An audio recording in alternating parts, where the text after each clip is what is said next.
Helen and her three sisters went to school at Our Lady Queen of Peace in House Springs years ago when I was assigned there. Great kids, wonderful family.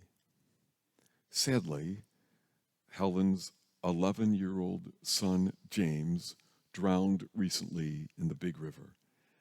On Sunday, Helen and her family had a simple service for James. Shortly after I arrived there, one of Helen's sisters said to me, "Why, Father Joe? I mean, why? I know I believe in God and everything, but I can't get my head around this. Why?" How do you think I answered her? Actually, I didn't say much.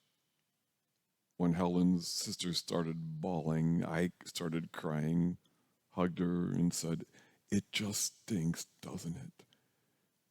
And we both just cried. When someone has had a loved one die, we often make one of these two mistakes. We often say or do nothing, leaving them more alone in their grief. Or we often say well-intentioned, useless things, or even unintendedly harmful things. Today's scripture from the Book of Wisdom tells us God did not make death, nor does God rejoice in the destruction of the living. Then today's gospel reminds us that Jesus was all about bringing life from death, not bringing death. In light of that, what do we say? As I talk to each of the family members Sunday afternoon, I'll tell you what I didn't say, things that I hope you wouldn't say either. One, when someone is grieving, please don't ask, as we often do without thinking, "How are you?" "How am I?" How can I answer that? "My son just died. Food tastes like sawdust. I can't imagine how I'll go on with life. I'm not even sure I even want to. How am I?" Two, please don't say, "Be strong." I mean, why? Jesus cried when his friend died. Can't I?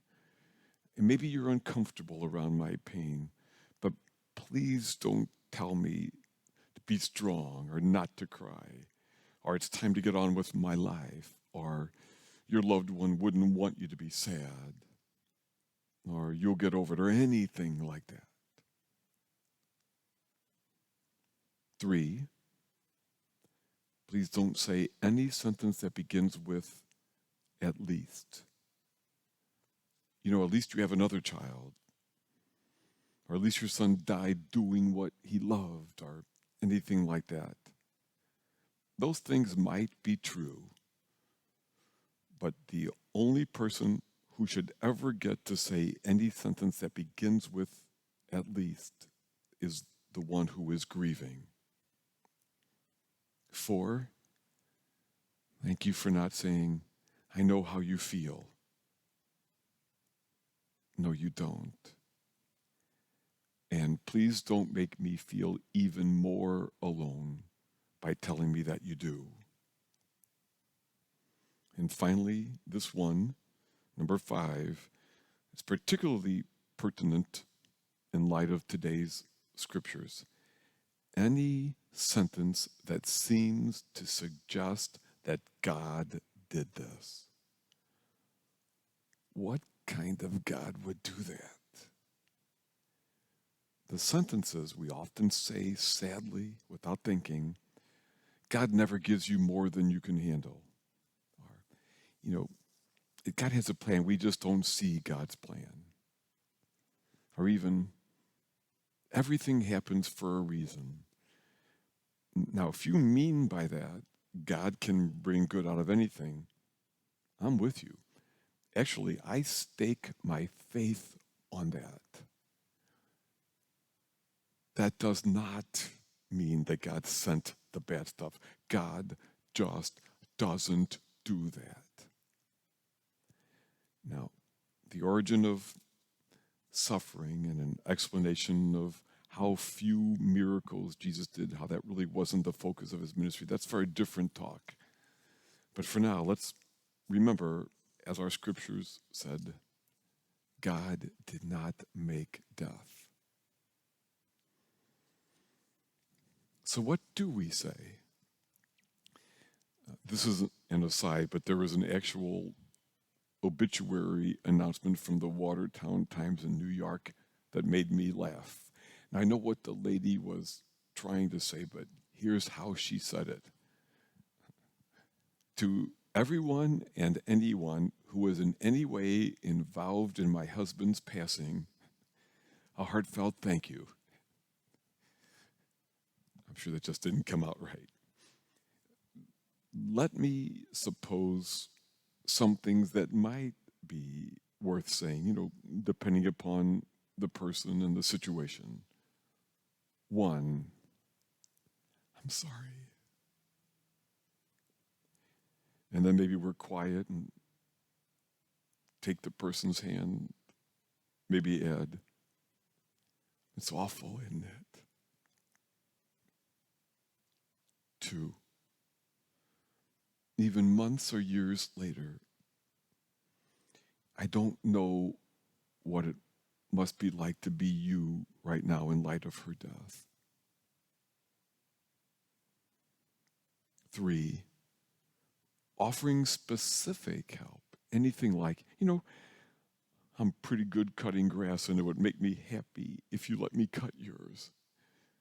Now, please know that it does not work to say, if you need anything, let me know. Most people don't have the energy to pick up the phone to think of that. Instead, we need to do well to think of what we're good at, what we can offer, and to offer something concretely. My hero for this was a woman years ago who, after getting the news that her neighbor's husband was killed suddenly and leaving behind several children, showed up at her doorstep with a mop and a bucket, rang the doorbell, and said, "My English isn't very good, but I'm good at cleaning, and I would be happy if you let me clean your bathrooms or your kitchen." And the woman said she would have never asked for that, but she loved that that woman volunteered that. 4, if you knew the person, sentences like, it was an honor to know your dad. He was a good man. Or, here's something I loved about your wife, how when she walked into the room, she kind of lit it up, or whatever. And 5, I never met your mother. How would you describe her to someone who didn't know her? So, there are some things to say, some things not to say. To have a grown-up faith and to be any help for people we love during times of struggle or loss, we need to wrestle with our questions about the mystery of suffering and the goodness of God. What do we believe? And what do we really want to say or not to say? And sometimes there are no words at all. Let's end with this prayer from a book that Big Al and I wrote for children who are grieving, and for all the grown-ups who love those kids, some coaching for them. It's from a child who doesn't know what to do when she sees someone else who is suffering.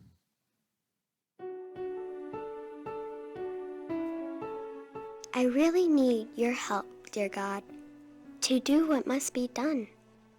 My friend is feeling sad these days. She seems to need someone. Sometimes words don't help at all. I wonder what to do. I want to be a friend to her and love her like you do. Maybe I'll just sit with her and let her know I care. I pray that through my time with her, she'll know that you are there